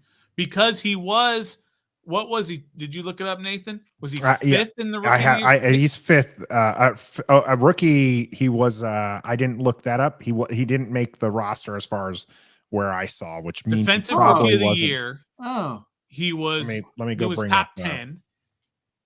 So there's that. He's PFF graded high. The numbers bear out that when he's not there, the defense is worse. When he's there, the defense is better. What else do you need to prove that he is a good safety, especially when you get him in the 7th round? Pro Bowl wins. That's it. Pro Bowl? Improve your secondary. Improve your team wins. They did. 8-1. I just told you about the defense. 7-9, and then 8-1. I can't believe you're attributing team wins to the play of a safety. That's insane, Trev. So you got to contribute? Our defense is known for who? For who? So are you telling me that a crap player on this team did Terry McLaurin make the Pro Bowl this year? He did. Okay, he did. Sorry. So I want to move off of him. Jahan Dotson, did he make the Pro Bowl this year? No. So Jahan Dotson is a shit of a player because he didn't contribute to more than 8 wins and he didn't make the Pro Bowl. He was injured for half of those 8 wins. That's insane. So they won half the games. Kam Curl when he is wasn't not there. that great of a he's great, but he's not. He's good, but he's not like you've lost. Offenses don't game plan around. Oh, Kam Curl's over there. We got to watch out for across the middle. Nobody's saying he's a game changing safety. Well, what we're saying is he's a darn good safety. You don't have to draft a safety. Yeah, 7th round. He solidifies the position. And you don't and 7th rounder. That's an amazing. I also think it's only a matter of time before he starts getting the recognition that he deserves. I think it starts with this year. He did have if you're looking at his overall his full body of work here, he had a 68.1 PFF his rookie year, 69.4, so an improvement to an 82.9 this year. And again, that was 5th overall. I think Gus Bus pointed at 4th, but I'm showing here as far as safeties, Jamal Adams, Ryan Neal, Josh Militus, and Theo Jackson all having a higher score. Jamal Adams didn't even play last year. Well, in his games that he ended up playing, apparently it was very high. So I guess you could technically rate him as 4th because when you're talking about how many games, even Theo Jackson, only 2 games there. So technically really the 3rd overall that's played double-digit games is Kam Curl. And the lowest his rating is a 61, which is still pretty good. And that's pass rushing, which isn't what you're really asking him to do. He is a quality player for Washington. They picked up in the 7th round. I just don't understand how you don't give him an A. You might not think that he's long-term, and maybe the team doesn't. Maybe the team ends up not giving him a contract and he signs somewhere else and he is just, a DJ Swearinger or something like that. I'm trying to tell you guys. Swearinger. Are you? He's 10 times the player Swearinger was once Swearinger got to Washington and beyond. I'm not talking about before Washington. Kam Curl is going to be he's a Jag everywhere else. If he was so great, then why aren't they in a hurry to extend him right now when he should be able to be extended right now? You don't have to be hurried. They will extend him. Yeah. Somebody will give him a lot of money. It's not going to be Washington. Sounder's like, I bought his jersey.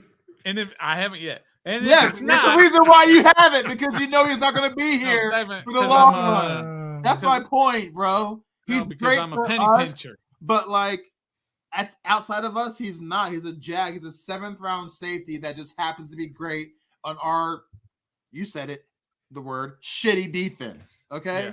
That's all it is. I guess I need to be better on the on the censor button there. I just don't see the hype, bro. I just don't see it. Like, he's nice, But he ain't no game changer. He ain't a game breaker. He's not an A+ player.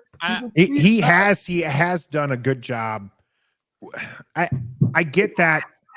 And this was my knock for him last year, Trev, was Defoe, I think, gets a lot of the excitement because Defoe's the one, doing the interceptions, making these plays and everything. We've seen Kam Curl break up passes. We've seen him, stuff people at the line of scrimmage and do the things that we need. And so to me, again, Trev, I get what you're saying, that he needs to do more for you. That's fine. I think this year might be the year he gets recognition. If he puts up back-to-back seasons like he did this past year, and maybe even adds to it, then yeah, I think that you're going to see that payday. And I think you're going to see him get there. Gus Bus here. Curl is a B+ player 100% of the time. That's better than Chase Young being A player 10% of the time. Okay, Trev's only statistic is that they don't have wins when he plays. PFF doesn't mean anything to me because Theo Jackson, who the hell is that? I'm giving you your other reasoning. Your other reasoning. We have all these stats that we're laying out for. Yes. Your only reason that you don't like him is because he doesn't get talked about enough by national media. And it doesn't produce wins. Think about it. Eagles. So you know who else doesn't produce wins? Terry McLaurin doesn't produce wins. Oh my God. Terry McLaurin. He's great. Worse.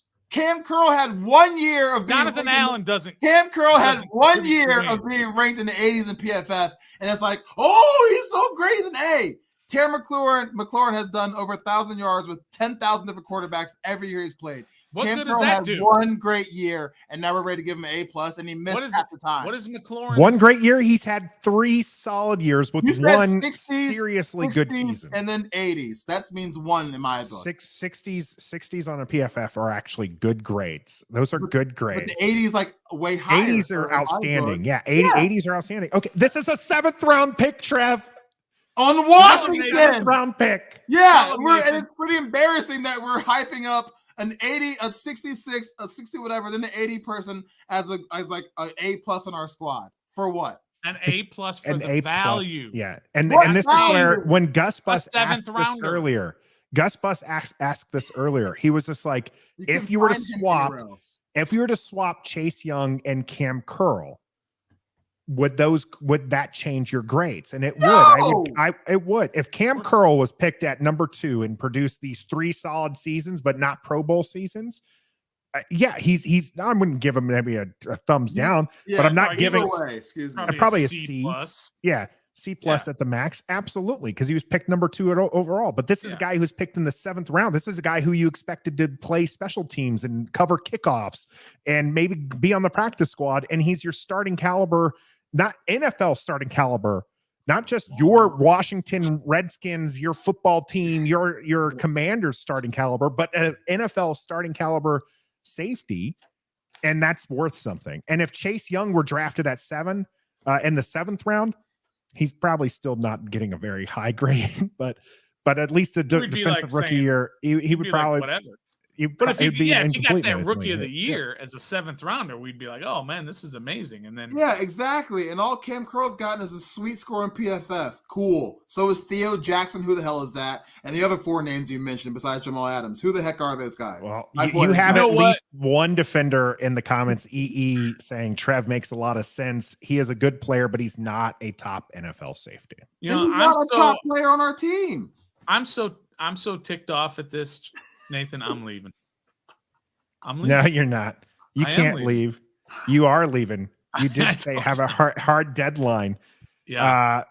Stoner challenged us to stay at an hour and 30, and we couldn't do it. And I knew we weren't going to be able to do it. We do have one last one. Stoner, you can go. I will we'll ignore the fact that it says Stoner mock draft, and we'll have Trev do his mock draft for us today. Sorry about So- that, but Yep, life falls, happens. I didn't mean He's to. gotta- Sorry about he's the gotta Kam take Curl it. comments, Stoner. I'm sorry, but there's No, a reason Trev. why you haven't bought his jersey. There's a reason why you don't have his jersey yet, and you know the reason why. It's 'cause I don't he's have a penny anybody's. pitcher. He doesn't Because buy jerseys. I You got usually don't buy RG3 jerseys. jersey. Minus the one jersey right behind him. Yeah, RG3 jersey. No, it's my Curtis Samuel jersey. Curtis Samuel, baby. For our audio listeners, it is a Redskins number 10 jersey Yeah, right RG behind Stoner there. Well, Stoner, don't All right, keep talking boys. with us. Move on. We're going to move on to our last pick in the 2020 draft, and then talk about what that means for Ron's kind of drafts. And that's James Smith-Williams from North Carolina State Lord. at pick B+. 229. Yes. D plus, B+. No, B plus. B plus. Yeah. Really? He's a rotational player Yeah. All right. He filled for a in. 7th rounder. Okay, that's my point. Well, that's what I said about Curl. Because he's not a rotational player, he's a good player and a 7th rounder. That makes him a high grade. Stoner's going to get himself in trouble for staying All right. and talking with us. He does need to get He that. doesn't want to leave. So B plus from Stoner. Trev, where do you stand on James Smith-Williams here? I'm not going that high. I give him a C. He was a nice, serviceable depth piece we had. I thought I expected a little bit more than out of him just because I don't know why, but C. Yeah, 42 games played, 20 starts, 6 sacks in his career. C minus. Yeah. Like, I mean, as 7th rounder, I mean, that somewhat rotational player, but I mean, he's really on the rotation because outside of the two names, and Chase Young and Montez Sweat, you don't have anyone. He's competing with Shaka Toney. He's competing with Casey Toohill. Yeah. And honestly, Bradley King. yeah. And so he's not shined enough for me to give a higher rating than that kind of grade there. So fine player to have, but I'm drafting, and this was kind of leading us into the mock draft here, but I'm drafting more defensive ends because James Smith-Williams can go play elsewhere. F.A. Obata, as Michael calls out, absolutely.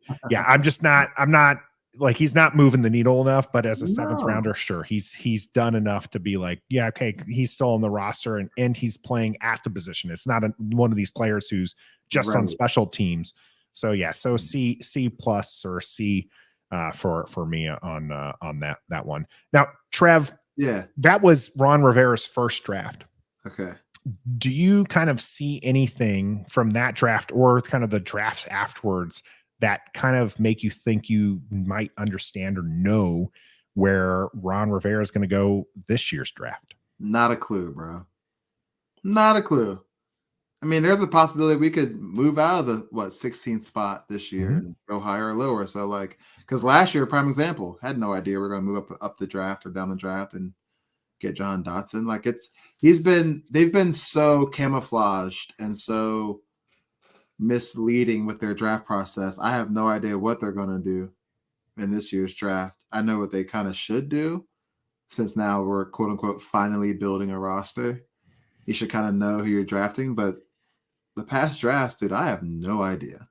I think this draft is going to be a bit of a wild card for a few reasons. One, like you mentioned, last year was a bit of a surprise with the Jahan Dotson selection and kind of how that played out. And a lot of people didn't really expect it to go that way.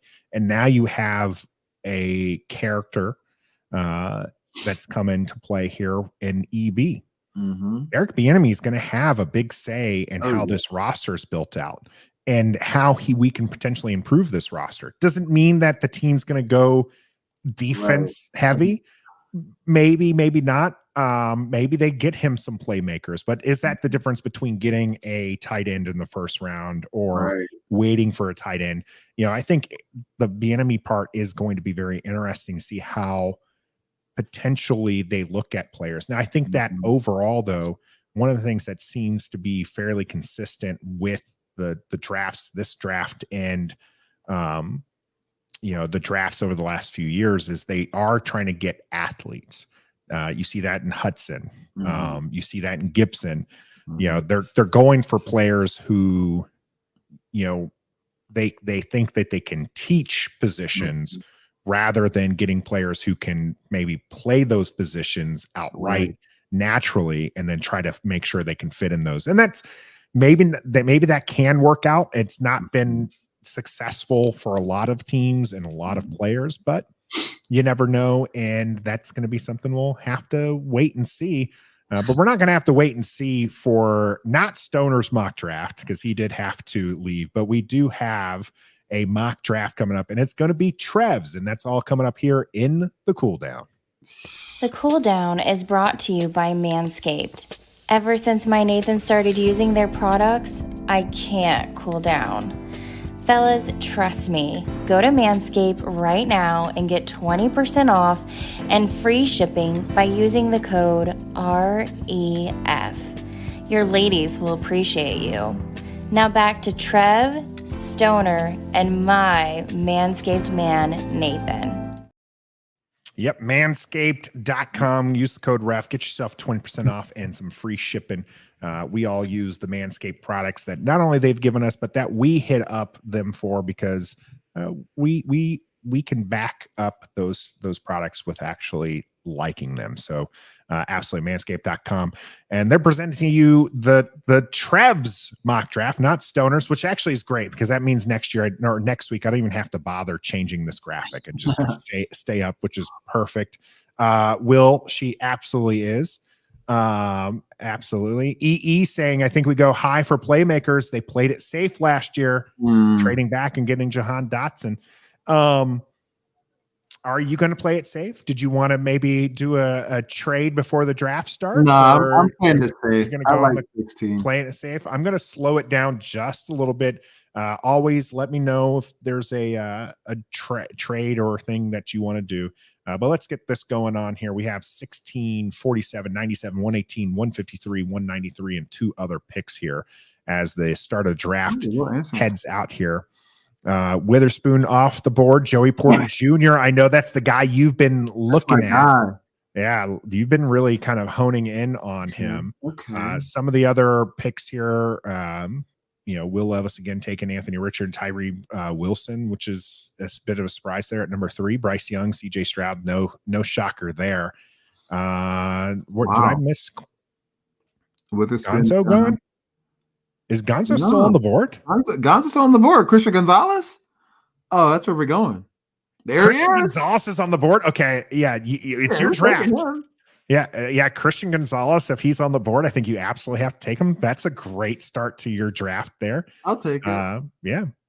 Banks, a lot of people looking at him. He went at 20. Wow, Bijan Robinson went at 21. Dalton Kincaid and Dallas. Mayor to Kansas City. That's an interesting one. Looking towards the end of Cyrus Torrance, our offensive lineman's gone. Jameer Gibbs at 38. Darnell Washington. Oh, Cam Smith is gone. Jalen Hyatt. Laporta. That's and Steve Avila. These last 2 picks are absolutely the ones that I was looking forward, and I like Felix as well out of Kansas State. But you're on the clock, sir. You do have one person interested in the trade. I'll let you know who that is. It's the Pittsburgh Steelers. I get 49th. Well, you choose what it is, but their next pick is 49. Would you trade back 2 spots? Nah. No, you're just going to go ahead and stick with it. I think that's probably more accurate. You got best player available according to PFF. He's always the best player available. Diane Henley, linebacker. Tuli Tuipulotu. If you need any of these, you want to see their profiles, you let me know. I don't know any of these people. There's a center out of Ohio State. Okay. Luke Musgrave. Tight end. Have we taken a tight end at 47? No, we're not doing that. If we did, it would have been Laporta. Yeah. Yeah. If we were gonna take tight end, I think that's where we're gonna go. Stoner apparently still watching us. He's saying take Tanner McKee. Metaphor going with Weipler. A lot of people telling you nice and no brainer for Gonzo there. Gus asking, would you have traded up for any non-QB, Trev? Oh, Will Anderson, yeah. You really would have traded up for him? Oh, yeah. He's going to be a ridiculous beast. Right here, I guess. Shoot, I don't know. Saying trade down. It's only 2 spots. Yeah, I'll trade. Let's do it. Trade down. All right. So you want to trade. So it'll be the 47th and the 49th. And we probably for 2 spots in the second, you're not going to get much more than maybe you can get the round 4 pick for next year. You want to try that? Yeah, let's do that. 95% chance. Maybe let's try round 3 for next year. 16% chance. Yeah. So it's not going to go. So we'll do 241 and round 4 of next year to move up 2 spots. All right. That's a 90% chance here. People are gonna go crazy for me. Yeah, so saying 47, 118 for 49 Gus Bus. I'm not a GM. I'm not me really neither. just going. And I know people hate doing mock drafts where you get picks next year, but I'm sorry. That's just where some of the values. All right, let's resume the draft now. There's Musgrave. Yeah, that's actually who I would have targeted if he was still there on F49. We need a guard or a center. Ooh, Weipler's still there. Average position at 54. So go Luke Weipler. Luke Weipler it is. Yeah, we'll take him. I'm getting some boos here for my pick or for my draft trade. I'm looking to see if that Dorian Williams guy is that his We name? got 35 teams. I'm going to speed this up a little bit. Yeah. Make sure he doesn't get picked yet. That linebacker from Tulane because we liked him. Hendon Hooker went 76. Tanner McKee's gone. Finally, good. Dorian Williams. Damn. 90 something. Ooh, I like Hodges Tomlinson, but you don't need that after getting Gonzo. Nah. Anthony Johnson, I'm going to let you know there's something going on with these PFF drafts because Anthony Johnson has been available. I mean, look at an average draft position, 152. Everybody's like, he's going to be around much, much later. It's our 3rd round right now. Yep. This is our last pick within the top 100. This is where that break is for me. This is where you need your top 100 guys need to be impact players. Another guard, Anthony, Isaiah, James, Carl Brooks, Dwayne McBride, halfback, Kobe Turner, defensive. This is tough. That's Wanya Morris. You're going to take a tackle? For you. Yeah, all right. Appreciate that.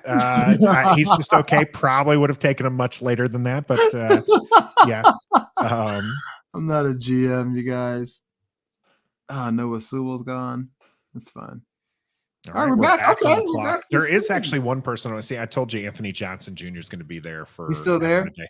Dorian Thompson. That's the one I was looking for. I was just like, all right.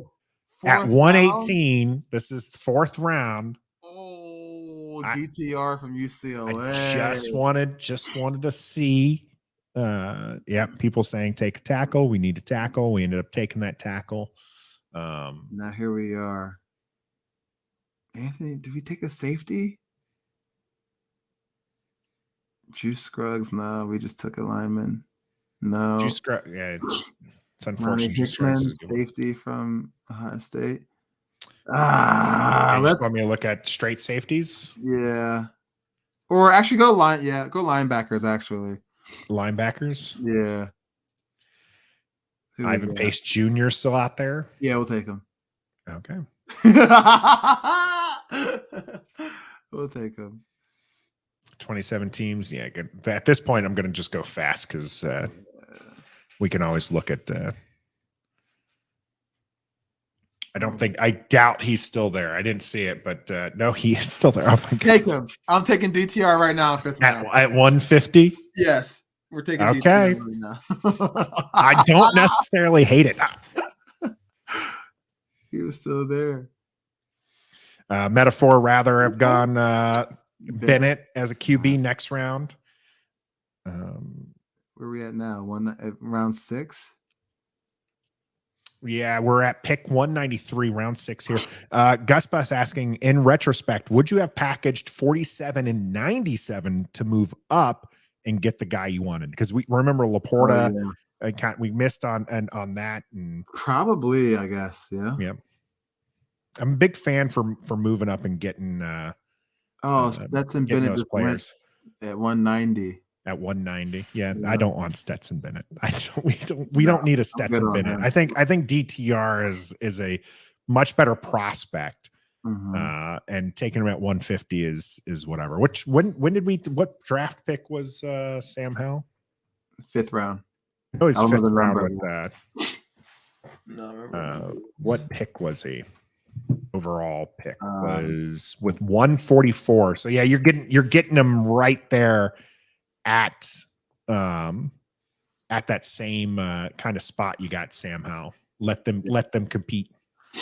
Yep, I'll take it. It's just All gonna right. take Anthony Wow, Johnson. Or no, Anthony yeah. Johnson's I still told you there? he's been on the board forever and a day. Take He him. might not make it to the next one, but Let's take him. all right. Maybe he can got a- play got a the safety. hybrid. Yeah, that nickel slot that Brian Branch is supposedly really good at. And now we're back on the clock. Oh man, round 6. We Yeah, need a this is where we're linebacker. talking about. Maybe you don't really find Troy Troy Brown Brown out of Mississippi. Yeah, Another linebacker. yeah, we'll take him. I think that's fair. And More here's 3 safeties. You wanted an edge, right? I'm all about edge. We got two Big 12 guys here, Anderson and Phelps. We had a better year, probably. Yeah, I could bring up their stats here as far as this is concerned. Ooh, 74 last year. So mainly I want to look at their. Do they have? Come on. I don't want their grades. What I want is I want their athletic score here. This is what I need. RAS. And this at this late again, you need an athletic guy. And so who's the more athletic out of MJ Anderson and our Kansas City guy Phelps? I like it looks like maybe over tackle, outside tackle. This is actually kind of important here. You definitely need an outside guy. This guy's got some pedigree to him from the Cyclones. Let's go back to Phelps here. Yeah.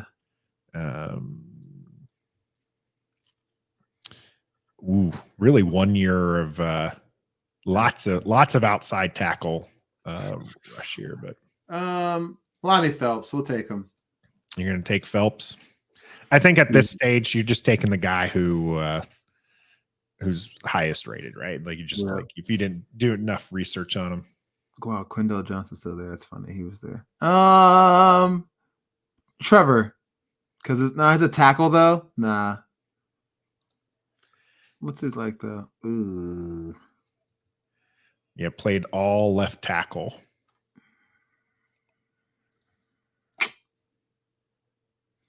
Let's get him.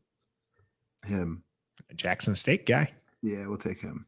Yeah, this one I think is going to be interesting. I think there might be some love there for Aubrey Miller out of Jackson State linebacker. All right, let's see what your Doug saying kicker time. Gus Bus Phelps is fast but small. I got Jamin Davis then. Yeah. So A for your first one, no brainer there with Christian Gonzalez. They're not as in love with your Weipler pick. No. You like the trade. Hey, B for the trade, guys. B might stand for boo in your book, but it works just fine for us here. B- for Wanye Morris. B+ for Ivan. Yeah, not too bad. They love the DTR. The B+. The A+ here for Anthony Johnson is because again they rank him as number 69. Nice, and you got him at 193. Right. Yeah. So Troy Brown, decent pickup there in the 6th round. And B+, A- for an A overall. The Aubrey Miller one is actually probably one of my favorite there. As our account says here, which we know is Stoner, smash that like button, pretty please. And what do you think of your draft overall? And I'm interested in hearing from the people still on here about it. And yeah, Doug, we missed on Avila and Laporta. That's honestly why you might be tempted to move up into the 2nd round, is getting either one of the better guards or that tight end you want. And Laporta, if Laporta's there at 47, I'm running to the podium for that. So my man Billy saying on your draft. Appreciate it, Billy. Gus Bus saying you might have gotten an A, but are you really happy with the draft, Trev? No, because I feel like actually, I'm not mad at it. We don't need any receivers. We don't need any running backs. I think we did all right. Yeah, Gonzo definitely wins the draft alone. I think that DTR pick is huge. And apparently the Anthony Johnson pick is huge too. Because again, that's a PFF thing. That's a steal, yeah. But yeah, I'm happy overall. I'm cool with it. I would say what's interesting about this for me and your kind of picks here is one, this definitely feels more like a Washington Ron Rivera type draft. Right. The only offensive players you got are a QB, a tackle, and a center. There's no offensive skill players here. We don't. There's no sexy picks outside of DTR, which is kind of an exciting. And you're going to have 2 5th-round rookies battling it out with Jacoby Brissett, which is all the more reason why you pick up a fourth round pick next year, so you can package that and move up into the early first for one of the stud quarterbacks next year if neither one of those two pan out. The mold of it. I don't think this year's draft is going to be a sexy draft for us anyways. No, but Sean Robinson at 16 or a tight end at 16, nothing like that. That like maybe nothing sexy past the first 2 rounds, maybe 3, which is how it always is. But Gregory, thanks for joining us. Gregory saying his first 3 picks are going to be all linemen. I'm interested in that. Gregory, do you not like the Gonzo pick here falling to us at 16, which I was surprised. Porter Jr. in this one taken beforehand, and that's Porter Jr.'s Trev's got. Like he's been really eyeing him, and is all over for 16, but he was off the board and ended up taking Gonzo. Do you think there's merit to Greg's take as far as going line with your first 3? Maybe if we didn't really address it in the free agency period like we did. And who's to say like who's going to be there left over from Norwell and Trey Turner and the stayovers from last year, but that's a lot of linemen you got to keep and get rid of. I mean, we have Aldens are there. We got Nick Gates. We got Wiley. And you want to draft 3 more? That's a lot of linemen. Yeah, I know our lineman is it's important and it's kind of bad. We have a rookie quarterback back there essentially, but like that's a lot of linemen, bro. When our linebacker depth is missing, our safety depth is missing, our cornerback depth is missing, like stuff that needs to be addressed. Yeah. 3 linemen, first 3 picks, bro. That's a lot of linemen, Nathan. It is, but when you're wanting to protect the QB, and you have either a journeyman QB in Jacoby Brissett or a relatively fresh-faced rookie in Sam Howell, and we know Gregory is a howler, right? Then that's what you justify the line pick for, as far as that is. Metaphor, this will definitely go out later. I just downloaded it and we'll post that as far as that's going to be seen. And then I'll get booed for my trade that I forced Trev into. Hey, it worked. PFF liked it. Yeah, they gave us a B for that one. I think the one that's going to get you the most buzz when we post this later is Dorian Thompson Robinson, DTR there. I think a lot of people will either be excited or upset with you for that one. That was my best player available at that time, guys. Okay. He was pretty far up there. And so that's true. I think a lot of people are going to love the Gonzalez pick. Weipler isn't sexy. Morris, okay. I can tell you as a Crimson and Cream guy, like I'm not upset with it, but don't really. And this is the problem. I think he's a top 100 pick here for you. Yeah. And I don't think you're going to get top 100 production, meaning I don't think he's going to start right away. Like you said, they addressed, you're going to have Cosme and Wiley out there on the right side. And this is where Morris would have gone is on the right side. So you just use your 3rd round draft pick to kind of sit and wait in case once Wiley is gone, because he's aging and stuff like that. So that's oops. That's good. Gregory loves the DTR. I'm with you on this as well. You keep swinging. When it comes to late round quarterbacks, this is to me no different than any other position. You just keep grabbing them because maybe they turn into Tom Brady, or maybe they don't, and it's fine. It's a 5th round pick. Exactly. You're gonna get a Khaleke Hudson out of that. I mean, you're fine. Yeah. So unlike past drafts, I'm not expecting a 5th rounder to contribute much with our current roster. Right. Yeah, there's more depth here, right? You're not having to fill in these holes, and that's what Ron Rivera talked about when it came to kind of filling out this roster. Like, they feel good about where the roster is right now, and so you don't need to necessarily do roster filling through the draft. You can just do best player available, and I think you hit the nail on the head there. Maybe not the Weipler one, but I mean, he's picked right where he was supposed to be. Big board was number 48. You got him at 49. And that's center has been a big issue for Washington. So if he's game ready right out the gate, Chase Roullier and Tyler Larson better watch out. He did great for CJ Stroud, apparently. So, is there a reason why you didn't go with an offensive skill position, either a tight end or a wide receiver? They could use a big bodied wide receiver. They're missing out on Cam Sims now, and or a tight end, because we've talked about this tight end room not being the best there. I would have liked to grab a tight end, to be honest, but I feel like that's a position that you can develop either within free agency or within your roster, because we took Cole Turner last year, thought that he's going to be a stud tight end for us, red zone threat, 3rd down specialist, route running tight end.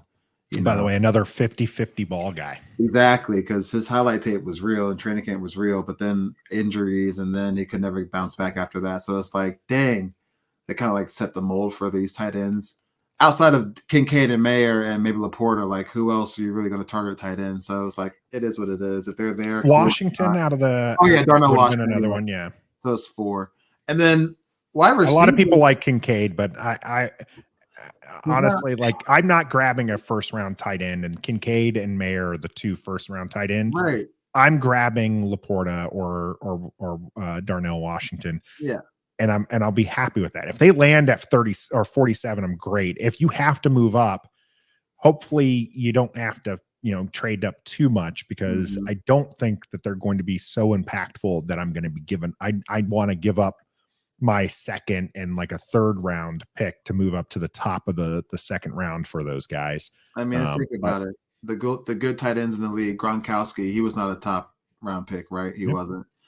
Travis Kelce, it wasn't a top pick, right? Not at all. So it's like Darren Waller might not have been either. So, like, it's just, you can find a tight end, you can develop. Wide receiver, I feel like our wide receiver room is pretty special right now. Like you said, we don't have that big, tall receiver, but I really didn't see one in the draft that's going to fit that profile, like a D-Hop or Devontae Adams or DK Metcalf even, like somebody just going to change the game. A lot of these wide receivers are nice complementary pieces, I think, to offenses. I don't see them as being number 1 wide receivers. And so, yeah, I was like, we got EB. We got the speed that fits EB's scheme, apparently, maybe, possibly. Just roll with that this year and see what happens. And then if this offense calls for that big body receiver, then yeah. But I'm set on skill position. We need depth and we need defensive holes plugged. So interesting. And I'm not necessarily disagreeing. I did a draft last week, and I didn't take any offensive skill players either. And it's just, this is a Ron Rivera type draft where he's going to hit heavy on the defense, and hopefully the offense gets improved. And I'm just going to assume this one from Gregory is a comment on Darnell Washington, who's obviously a tight end out of Georgia. Yeah. Maybe he's saying Washington, the tackle guy, is a big dude that can definitely block. So, we'll see if he becomes another Bates and Stoner's calling him, an offensive tackle, give him offensive tackle they'll be interesting. But Laporta would be awesome. Billy asking thoughts on Hendon Hooker if he's there in the bro. second round at 47, which I think he had just gotten taken off the board. He did. I wish there's a way to go back and see that, but he was like 41, 2, maybe something like that before us. Full results. If he's there at 47, Billy. That's tough. And that's tough. He was still there at 47. Was he? Did I miss his name? Hold on. Let me pull him back up again. And you can help me. You can help me look. Here, let's see here. So Christian Gonzalez, Darnell Wright. Let's see here. Banks. I goofed. Darnell Washington going at 40. Oh, I goofed. Laporta, Avila right before us. Musgrave, Bitten, Weipler. Yeah, he was still. Where did he end up going? Where did he go? So for our audio listeners, we're looking through the list here as he was on the board for quite some time. Hendon Hooker went at pick 76. Wow. That's actually not a bad spot for him. But he was there at 47. So this is where, if you would have moved up, you said that you possibly would have moved up for Laporta or Darnell Washington, one of those kind of guys. Yeah. You wouldn't have draft picks to kind of move up. But I think this is where people kind of poo-pooed our draft that we made. But if you would have actually gotten, back to a couple picks this year, maybe you do jump up and take Hendon Hooker around that pick 70. Yeah. Went at 76. I think 47 is a reach. 47 I feel would be a little high. I like Hendon Hooker. I think that he has the skill set needed to be successful. A lot of people like to point that he's a system QB. Just want to point out Patrick Mahomes, system QB, right? The air raid concept. But there's still a lot of tools there. The injury doesn't scare me. The problem is the injury means you're probably not playing him this year. And this is a year that Ron Rivera can't afford to have a draft pick, especially in the top 100, not play. Dang, but it's Hendon Hooker. You got DTR, though. You got DTR in the 5th round. I did. But Hendon Hooker was a Heisman candidate before the injury. Would have won it, too. Quite potentially. Yeah, he could be QB of the future, honestly. He really could. That's tough. 47, though, is really high.